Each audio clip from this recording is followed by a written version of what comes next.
مرغ پرتقالی از اون غذاست که اگه فقط یه بار امتحانش کنی میره تو لیست غذاهای مورد علاقت. امروز قراره این غذای خوشمزه رو به روش خیلی جذاب و متفاوت درست کنیم و با نکته‌ای که قراره تو این ویدیو بهت بگم به هیچ وجه مرغ پرتقالی تلخ نمیشه. بهت قول میدم. پس بریم با هم این مرغ پرتقالی خوش رنگ زنگ آشپزی رو ببینیم. مواد لازم: حدود 500 تا 600 گرم مرغ که من از فیله استفاده میکنم. شما اگه دوست داشتین میتونین از سینه یا رون هم استفاده کنین. یه پاکت آب پرتقال شرکتی از هر برندی که دوست داشتین. آب پرتقال شرکتی به عنوان مرغتون رو تلخ نمیکنه. میتونین به جای این آب پرتقال از 1-2 لیوان آب پرتقال طبیعی هم استفاده کنین. اما اگه میخواین خیالتون از بابت تلخ نشدن غذاتون راحت شه، از آب پرتقال کارخونه‌ای استفاده کنین. تو هر فصلی هم میتونین تهیه‌اش کنین. برندش هم اصلا مهم نیست. 2 تا پیاز متوسط لازم داریم.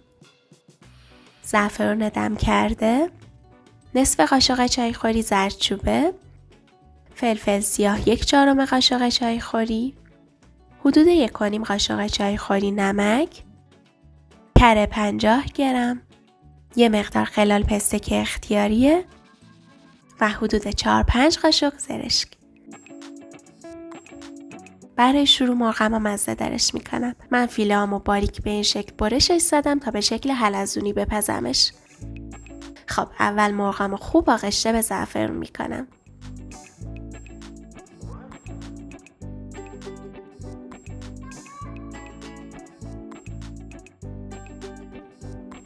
خب این از زعفرون. حالا نمک و فلفل سیاه و زردچوبه رو بهش اضافه میکنم و مخلوطش میکنم.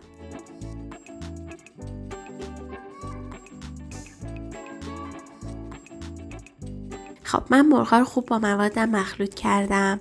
حالا میذارم یه 30-40 دقیقه بمونه تا مزه دار شه. روی ظرفم هم خوب میپوشونم. بعد حدودا نیم ساعت داخل یه مایتابه روغن میریزم تا داغ شه و مرغم رو سرخش میکنم. من میخوام فیله رو حلزونی سرخش کنم. خیلی راحت این شکلی فیله رو رولش میکنم و میذارمش داخل روغن تا سرخ شه. نیازی به استفاده از خلال دندونم نداریم. همین که حرارت ببینه شکلش رو حفظ میکنه. ببینید خیلی راحت میتونید فیله ها رو رول کنید. فقط سعی کنید خیلی با فاصله نچینین تا باز نشه.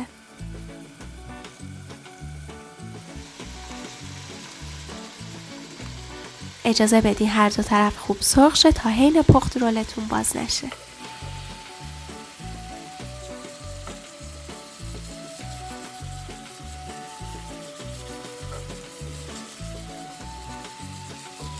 تا هر دو طرف فیله سرخ شه 2 تا پیاز نسبتاً درشتم نگینی خیلی ریز خورد میکنم.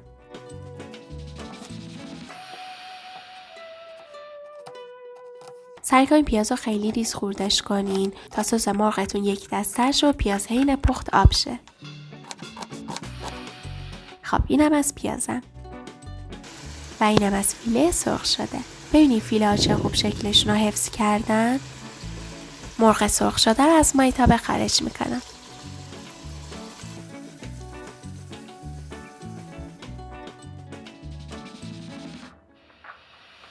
و پیاز نگینی خورد شده رو میزم داخل روغن.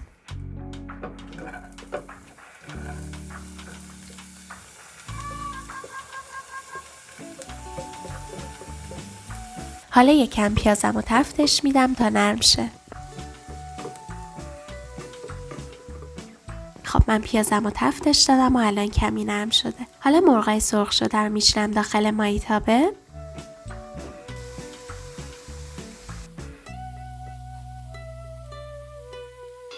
یکم از این پیازا رو مرغم میدم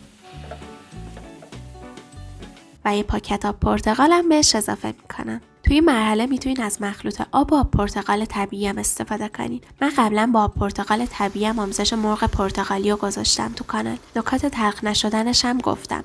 اما خب اگه میخواین مطمئن شین که غذاتون تلخ نشه، میتونین از آب پرتقال شرکتی استفاده کنین. خب من کل یه پاکت آب پرتقالم رو اضافه کردم چون بعد پخت غلیظ و فوق‌العاده خوشمزه میشه. حالا در ظرف رو میذارم و اجازه میدم که مرغم بپزه و سسش غلیظ شه.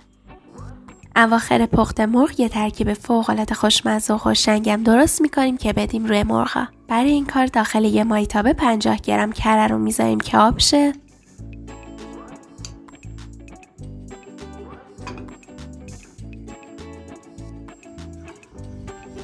و بعد بهش زرشکی و که شستم و خشک شده اضافه می‌کنم.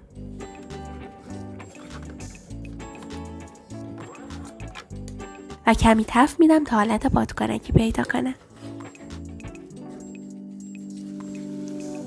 خب من زرشکم و تفت دادم. حالا بهش زعفران اضافه میکنم.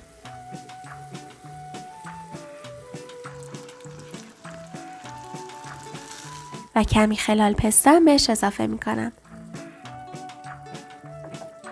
چند ثانیه همش میزنم و سریع از رو حرارت برمیدارمش. ببینید چه ترکیب خوش رنگی شده؟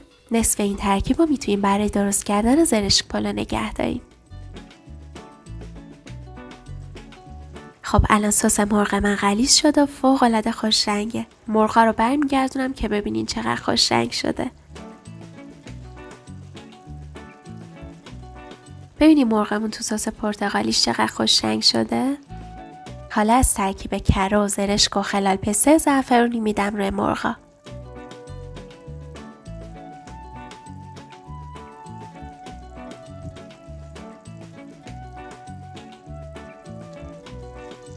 به به، ببینید چه ترکیب خوش رنگی شده. سس این غذا کمی شیرینه و زرش یکم متعادل میکنه طعمشو. اما اگه دوست داشتید میتونین 2 قاشق آب نارنج هم بهش اضافه کنین که فوق العاده میشه. من خودم 2 قاشق آب نارنج هم بهش اضافه کردم.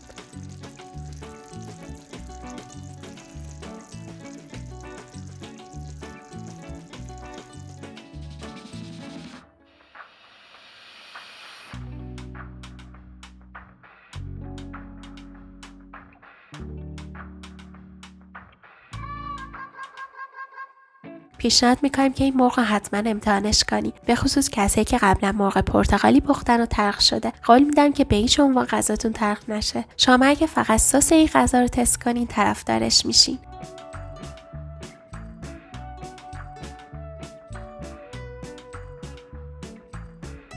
دوستای عزیزم ممنونم از همراهیتون. لطفا اگه این ویدیو رو دوست داشتین لایکش کنین، کانالمو سابسکرایب کنین و زنگوله رو بزنین تا اگه ویدیو جدیدی گذاشتم با خبر بشین.